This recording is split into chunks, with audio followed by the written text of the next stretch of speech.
السلام علیکم every one, میرا نام شمائزہ اقبال ہے اور میں ایک کلینکل سائیکالوجسٹ ہوں۔ آج کی ویڈیو میں ہم بہت ہی اہم ٹاپک کے بارے میں بات کرنے والے ہیں، جس کا موضوع ہے بچوں کو ڈانٹ اور مار کے بغیر ہم کس طرح سے سمجھا سکتے ہیں۔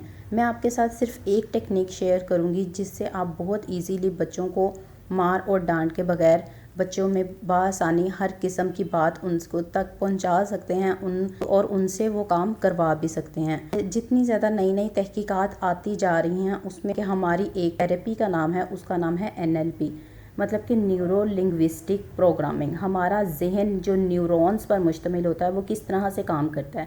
ہمارے NLP میں بہت سی ایسی ٹیکنیک ہیں جس سے ہم ڈائریکٹ اپنے میسیجز بچوں کے برین تک پہنچا سکتے ہیں اور وہ اس کو بہت ہی جلدی ایڈاپٹ کر کے اس پر عمل کرتے ہیں، جس سے آپ کو نہ تو بچوں کو مارنا پڑے گا نہ ڈانٹنا پڑے گا، بلکہ بآسانی آپ اپنی بات بچوں سے کروا سکتے ہیں اور آپ کے گھر کا ماحول بہت اچھا رہے گا۔ ایک ہی بار یہ کوئی نہ کوئی کمانڈ دیں گے اور وہ اس پر عمل کرنا شروع ہو جائیں گے۔ تو اگر آپ یہ چیز دیکھیں کہ آپ کے مار اور ڈانٹ کے پیچھے کیا ریزنز ہوتی ہیں، آپ کیوں ڈانٹتے ہیں، تو ہم جتنی بھی میں نے ریسرچز پڑھی ہیں، ہم عام طور پر اپنے ہی ماحول میں دیکھتے ہیں تو زیادہ تر پیرنٹس اور ٹیچرز کے دو مقاصد ہوتے ہیں۔ ایک مقصد ان کا یہ ہوتا ہے کہ یہ کام جو وہ کر رہا ہے اس کو چھوڑ دے، کسی نہ کسی کام سے ہم روکنے کے لیے اس کو ڈانٹ رہے ہوتے ہیں کہ آپ نے یہ کام چھوڑنا ہے کہ نہیں چھوڑنا، اس کو تنگ کرنا چھوڑنا ہے یا نہیں چھوڑنا، آپ کام کرنا اپنا شروع کرو گے یا نہیں کرو گے۔ مطلب کہ کسی نہ کسی کام کرنے کے لیے ہم اس کو فورس کر رہے ہوتے ہیں یا اس کو اس کام کے چھوڑنے پر فورس کر رہے ہوتے ہیں کہ آپ یہ کام کرنا چھوڑ دو، اور اس پر اس کو ڈانٹ پڑتی رہتی ہے کہ میں نے کل بھی سمجھایا تھا، میں نے پرسوں بھی سمجھایا تھا، یہ کام اس طرح سے نہیں کرتے ہیں۔ ہم اس طرح کے جملے ان کے ساتھ بولتے رہتے ہیں۔ دوسرا جو کام ہم یہ کرتے ہیں کہ وہ ہمیں خود بھی معلوم نہیں ہوتا کہ ہم ان کو کیوں ڈانٹ رہے ہوتے ہیں، کیونکہ ہم اپنی فرسٹریشن سارا دن کی، ہم اپنی تھکاوٹ، اپنی فرسٹریشن، جب ہم خود تھکے ہوئے ہوتے ہیں، ہمیں کسی نہ کسی چیز کا ہمارے لاشعور میں کوئی پرابلم چل رہی ہوتی ہے، جیسے گھر کے مسائل ہوتے ہیں، ارد گرد کر کے بہت سی ٹینشنز ہوتی ہیں۔ والد گھر آئے ہیں، ان کو کام کی ٹینشنز ہیں، والدہ نے اگر کھانا بنانا ہے، گھر میں کمبائن فیملی ہے، ان میں بہت سی ٹینشنز چل رہی ہوتی ہیں، تو ان میں کیا ہوتا ہے کہ وہ بہت اپنی فرسٹریشن جو ہے وہ بچوں پر نکال رہے ہوتے ہیں، اور ان کو یہ بچہ کوئی نہ کوئی بات لے کر آتا ہے اور وہ اس کو بے جا ڈانٹ پڑ جاتی ہے اور ہم اپنی غصہ ان پر نکالنا شروع کر دیتے ہیں، اور جو بات وہ پوچھ رہا ہوتا ہے ہم اس کو اسی ٹون میں سمجھا رہے ہوتے ہیں، غصہ کرنے سے سمجھا رہے ہوتے ہیں، جس سے بچہ ہمارے کیا اڈاپٹ کرتا ہے، ہماری باڈی لینگویج کس طرح ہے، ہمارے فیشیل ایکسپریشن چینج ہو رہے ہوتے ہیں، تو بچے کے لیے تو وہی باڈی لینگویج اور فیشیل ایکسپریشن کو دیکھ کر ہی وہ سمجھ رہا ہوتا ہے۔ تو ہمارا اپنے جذبات پر قابو نہ ہونے کی وجہ سے ہم مار پیٹ کرتے ہیں۔ دو مقاصد ہوتے ہیں، یا تو ہم کام فورسفلی کروا رہے ہوتے ہیں یا ہم اپنے جذبات پر قابو نہیں پا رہے ہوتے اور اس وجہ سے ہم مار رہے ہوتے ہیں۔ تو اب اس طرح کا کیا کیا جائے کہ بچہ ٹھیک سے سمجھ بھی لے اور ہمارا کام بھی کر دے اور ہمارے گھر کا ماحول بھی خراب نہ ہو اور ہم اپنی فرسٹریشن بھی نہ نکالیں۔ آپ کو تھوڑی سی اپنی ہیبٹس چینج کرنی پڑیں گی، تھوڑا سا اس چیز پر کام کرنا پڑے گا کہ آپ نے کیا کرنا ہے کیا نہیں کرنا۔ تو ہماری جو سائنس ہے نا، سائنس یہ کہتی ہے کہ جب بچہ پیدا ہوتا ہے وہ دو طرح کے خوف اس کے ذہن میں ہوتے ہیں، ایک اونچائی سے گرنے کا خوف اور دوسرا اونچی آواز کا خوف۔ یہ دو طرح کے خوف بائی برتھ بچے میں پائے جاتے ہیں، جیسے ہی وہ پیدا ہوتا ہے تو اس میں یہ خوف قدرتی طور پر موجود ہوتے ہیں۔ اس کے علاوہ جتنے بھی قسم کے خوف ہم ارد گرد دیکھتے ہیں، جیسے موت کا خوف ہو گیا کسی بھی جانور سے، وہ ہم نے اس میں انڈیوس کیا ہوا ہوتا ہے، یا بچے میں انوائرمنٹ سے یا جینیٹیکلی انڈیوس ہوا ہوتا ہے، وہ سیکھ کر خوف اس چیز پر سے خوف کھانا شروع کر دیتا ہے، اس نے وہ چیز سیکھی ہوئی ہوتی ہے۔ تو بائی برتھ جو خوف ہے نا وہ دو طرح کے ہیں، ایک تو اونچائی سے گرنے کا، آپ نے اکثر دیکھا ہوگا بچے کو اچھالتے ہیں تو ایک دم سے اس کے حواس باختہ ہو جاتے ہیں، اس کے وہ ایک رونا شروع کر دیتا ہے۔ چھوٹے بچے کو اکثر اچھال کر کھلا رہے ہوتے ہیں تو اس میں اس کے ایک دم سے جو ہے نا وہ سانس وہ باہر آ رہا ہوتا ہے۔ دوسری، اگر آپ ایک دم سے ڈانٹیں تو بچہ سائڈ پر بیٹھ جاتا ہے۔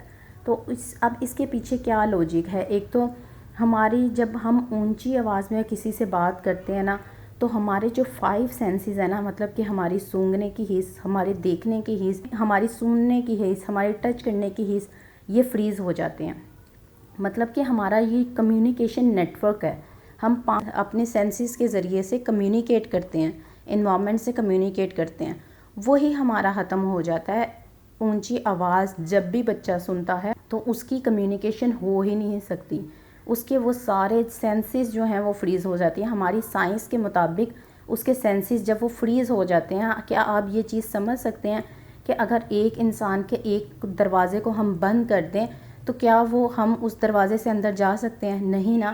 بالکل اسی طرح سے جب بچے کے کمیونیکیشن ڈورز ہی بند ہو جائیں گے، اس کے وہ دروازے ہی بند ہو جائیں گے تو ہم اس سے کیا سمجھا پائیں گے؟ یہی وجہ ہے کہ آپ جب ڈانٹ کے بچے کو مار کے سمجھا رہے ہوتے ہیں تو بچے کے تو وہ ڈورز بند ہیں، اس تک وہ آواز جا ہی نہیں رہی۔ تو آپ کیا کہتے ہیں نیکسٹ ٹائم جب وہ کام کرتا ہے تو آپ کہتے ہیں میں نے تمہیں پہلے بھی کہا تھا یہ بات کہ اس طرح نہ ہو، پھر تم نے اس طرح سے ہی کیا، ہم پھر وہی کام کر رہے ہوتے ہیں۔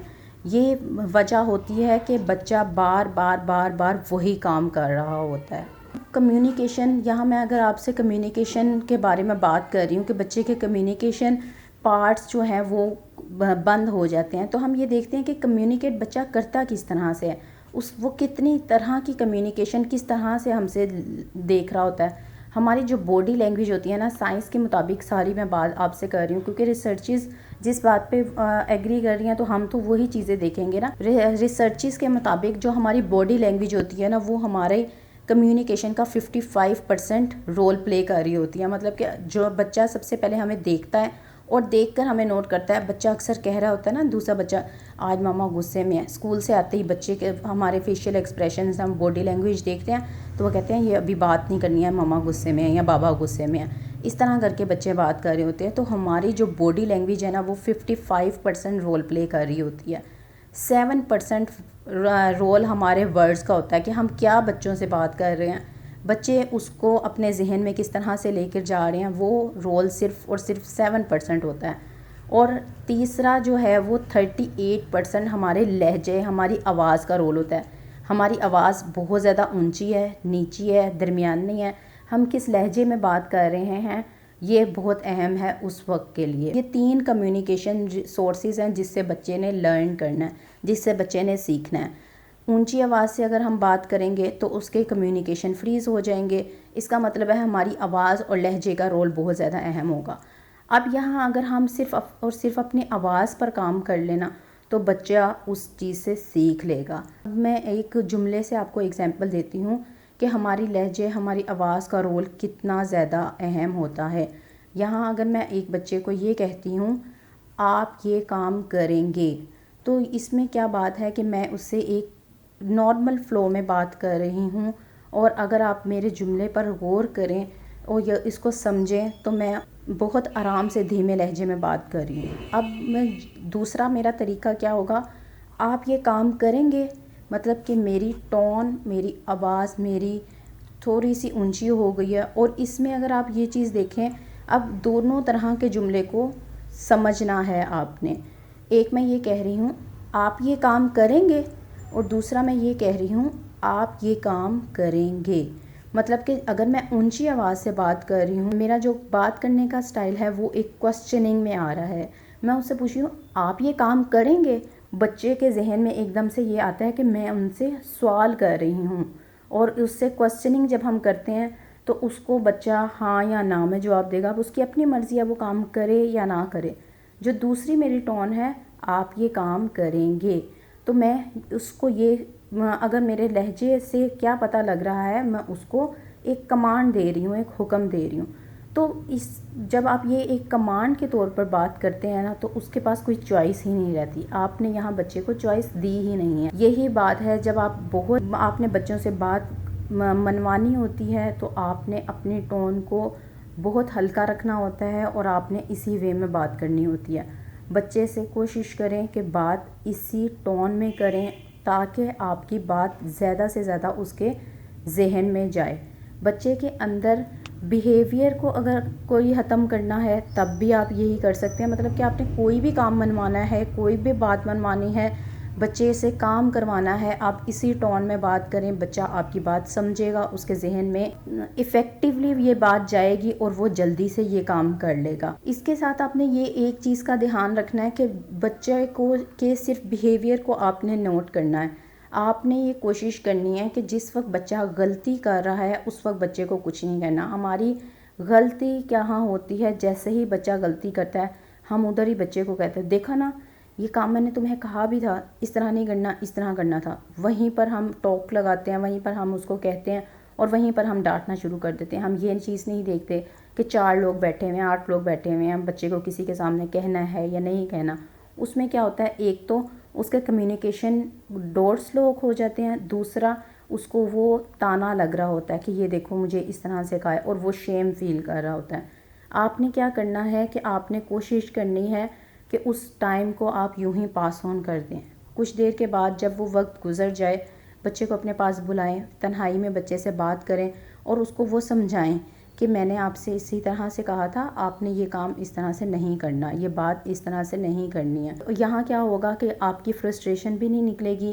جب آپ پوز دے دیں گے آپ کا اپنا غصہ بھی کم ہو جائے گا. بچے کو اس وقت یہ ضرور شو کروائیں کہ آپ کو پتہ لگ رہا ہے کہ آپ کو یہ بات بری لگی ہے لیکن آپ نے کہنا نہیں ہے.